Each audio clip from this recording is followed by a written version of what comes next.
Looking for a fast-charging, ultra-responsive stylus for your iPad? Meet the 2X Fast Charge Active Stylus Pen, designed for 2018 to 2025 Apple iPads. Take your creativity and productivity to the next level. Click the link in the video description to shop now on Amazon. Breaking news in the electric vehicle world. BYD faces unprecedented lawsuit over alleged slavery conditions.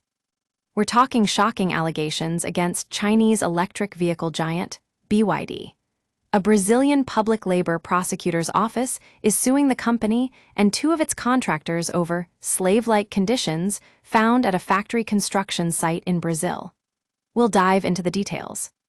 According to reports, 220 Chinese workers were rescued after an investigation began following an anonymous complaint. The investigators found that these workers were living in cramped accommodation with minimum comfort and hygiene conditions. One toilet shared by 31 people, beds without mattresses, and working hours that were excessive. But it gets even worse.